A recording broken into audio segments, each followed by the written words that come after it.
গল্পটা হলো আমার স্বামী আমাকে তার অফিসের এক বন্ধুর বাড়িতে কাজের জন্য রেখেছিলেন, কারণ সেই বন্ধুটি আমাকে চাকরির একটা সুযোগ দিতে চেয়েছিল।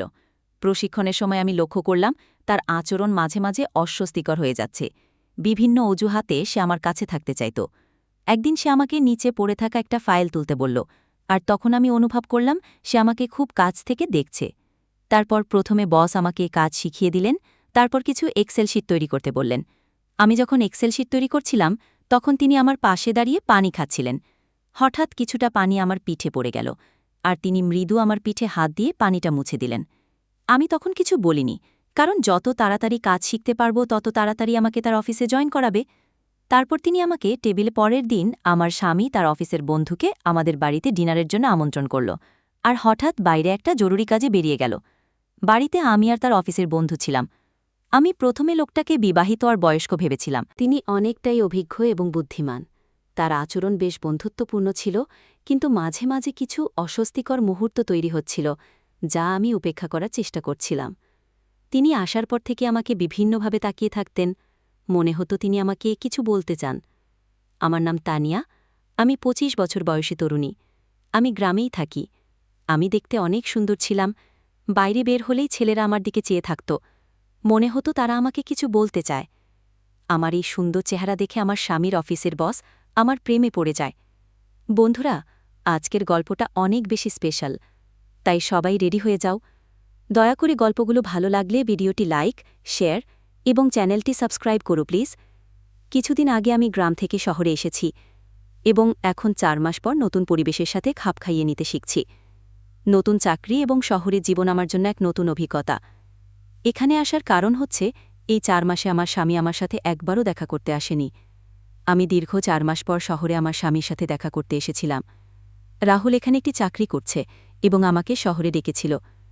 আমি আজ নিজের কিছু জিনিসপত্র নিয়ে তার ফ্ল্যাটে এলাম। তবে আমাকে দেখে রাহুলের মুখে খুশির চিহ্ন দেখা গেল না, বরং সে বিরক্ত হয়ে বলল, তুমি কেন এখানে আসলে? আমি কয়েকদিন পরেই তোমাকে দেখতে আসতাম। কিন্তু আমি আমার স্বামীর সাথে দেখা করার জন্য অধীর ছিলাম, এবং রাহুল সেটা বুঝতে পারছিল না। তার ফ্ল্যাট খুব অপরিচ্ছন্ন ছিল, যা আমি ২ ঘণ্টা ধরে পরিষ্কার করলাম।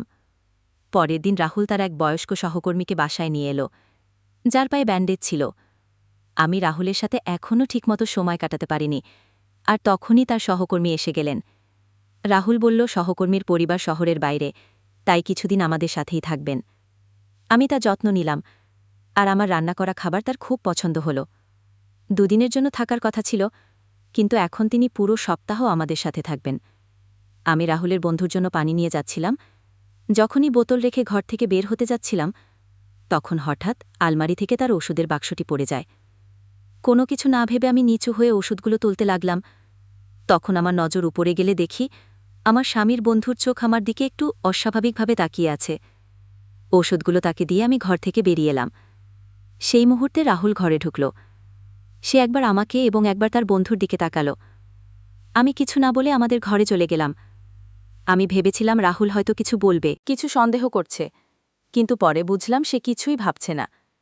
সে হাসতে হাসতে আমার সাথে গল্প করল এবং আমরা শুয়ে পড়লাম। আমি রাতে রাহুলের কাছে যেতে চাইলাম, কিন্তু সে বিভিন্ন বাহানা দিয়ে ঘুমিয়ে পড়ল। সকালে রাহুল অফিসে চলে গেল, কিন্তু তার সহকর্মী বাড়িতেই রয়ে গেলেন। সহকর্মীর খাবারের চাহিদা ছিল ভিন্ন, বিশেষ করে প্রতিদিন ভিন্ন ধরনের নাস্তা, বিশেষ ইতালিয়ান খাবার চাইতেন। রাহুল কিছু টাকা দিয়ে গিয়েছিল, কিন্তু খরচ হয়ে যাওয়া সামান্যই অবশিষ্ট ছিল। আজকে ডিনারের জন্য পনিরের ব্যবস্থা করেছিলাম, এবং টাকাও প্রায় শেষ হয়ে গিয়েছিল। রাতে আমি রাহুলের কাছে আরও টাকা চাইতে গেলে সে রেগে বলল, আমি তো মাত্র ১,০০০ টাকা উপার্জন করি, আমাকে কি ব্যবসায়ী ভাবছ? আমি বোঝানোর চেষ্টা করলাম, সহকর্মীর খাবারের জন্যই সব টাকা শেষ হয়েছে। কিন্তু সে রাগ করে ঘুমাতে চলে গেল। পরের দিন সকালে রাহুল অফিসে চলে যাওয়ার পর আমি তার সহকর্মীকে নাস্তা দিতে গেলাম। সহকর্মী আমার হাতে বেশ কিছু টাকা তুলে দিলেন এবং বললেন, গতরাতে তোমাদের কথোপকথন আমি আমার ঘর থেকে শুনেছি, এই টাকাগুলো রেখে দাও, এবং রাহুলকে বলার দরকার নেই। আমার ঘরের খরচ চালানোর জন্য টাকা প্রয়োজন ছিল, তাই আমি সেই টাকাগুলো ফিরিয়ে দিইনি। সন্ধ্যায় রাহুল যখন বাড়ি ফিরল, সে আমাকে কিছু বাড়তি টাকা দিল, কিন্তু আমি তাকে সহকর্মী থেকে পাওয়া টাকার কথা কিছুই বললাম না। ২ দিন পর তার সহকর্মী শরীর ঠিক হয়ে গেল এবং তিনি তার নিজের বাড়িতে ফিরে যাওয়ার প্রস্তুতি নিলেন। যাওয়ার সময় তিনি আমার পিঠে হাত রাখলেন, কিন্তু তার স্পর্শ স্বাভাবিক ছিল না, যেন কিছুটা অস্বস্তিকর। আমি রাহুলকে সহকর্মীর ব্যাগ এনে দিলাম এবং রাহুল তাকে গাড়ি পর্যন্ত পৌঁছে দিতে বাইরে গেল। আমি বাড়িতে নিজের কাজে লেগে গেলাম। আমার শ্বশুর শাশুড়ি তখন গ্রামে ছিলেন, কিন্তু গত কিছুদিন ধরে এক ধরনের অস্বস্তি আমার মনের মধ্যে কাজ করছিল। যখন রাহুলের সহকর্মী আমাদের বাড়ি থেকে চলে গেলেন, তখন বাড়িটা হঠাৎ খুব ফাঁকা, শান্ত লাগছিল। মনে হচ্ছিল যেন আমার একটা বড় সমস্যা সমাধান হয়েছে। এখন আমি আমার স্বামীর সাথে যতটা খুশি ততটা সময় কাটাতে পারব। বেশ কিছুদিন রাহুল বাড়িতে তেমন সময় দিচ্ছিল না। একদিন বাইরে গিয়ে দেখলাম সে কোথাও নেই, সম্ভবত অফিসে চলে গেছে সহকর্মীর সাথে। মাঝে মাঝে রাহুলকে বুঝতে আমার খুব কষ্ট হয়। 2 দিন পেরিয়ে গেছে, সে রাতে বাড়ি আসে আর সরাসরি ঘুমিয়ে পড়ে। একদিন রাহুল হঠাৎ অফিস থেকে তাড়াতাড়ি ফিরে এলো। আমি খুশি হলাম, কিন্তু যখন তাকে ভালো করে দেখলাম তখন বুঝতে পারলাম সে কিছুটা চিন্তিত। আমি তার কাছে জানতে চাইলাম কি নিয়ে এত চাপ। সে বলল, তানিয়া, আমাদের কাল বিকালের মধ্যেই বাড়ি ছাড়তে হবে। গত 2 মাসের ভাড়া আমি দিতে পারিনি। বাড়িওয়ালার ফোন এসেছিল। শুধু ভাড়া নয়, তিনি বাড়ি খালি করার জন্য বলেছেন। রাহুলের কাছে 2 মাসের ভাড়া দেওয়ার টাকা ছিল না, তাই আমি গ্রামের বাড়ি থেকে আনা সঞ্চিত কিছু টাকা তাকে দিলাম। তবুও আরও 100,000 টাকার প্রয়োজন ছিল। তখন আমি আমার সোনার কানের দুল বিক্রি করলাম আর সেই টাকা দিয়ে ভাড়া মিটিয়ে দিলাম।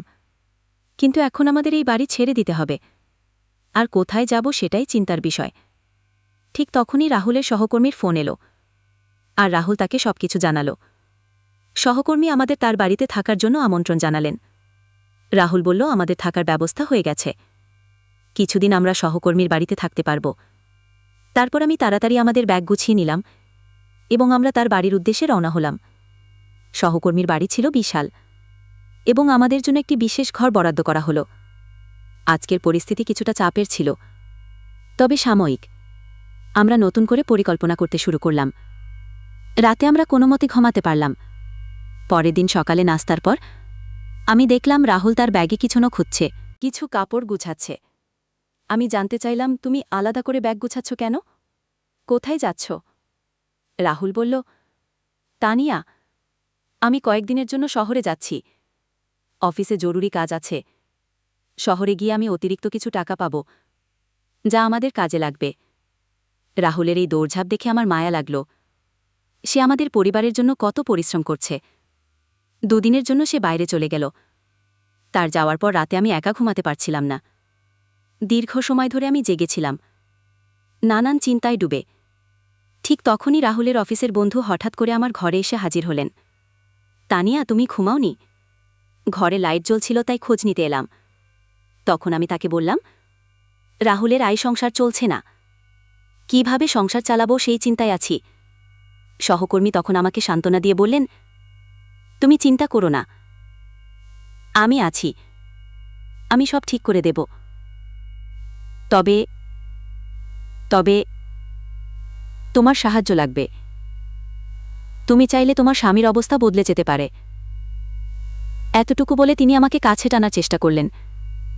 আমি সঙ্গে সঙ্গে নিজেকে সরিয়ে নিলাম এবং দৃঢ়ভাবে তাকে না বললাম। আমি তাকে দূরে সরিয়ে দিয়ে বললাম, আপনি কি করছেন, এর মানে কি? তিনি বললেন, তা নিয়ে আমাকে ভুল বুঝো না, আমি শুধু তোমাকে সাহায্য করতে চেয়েছিলাম।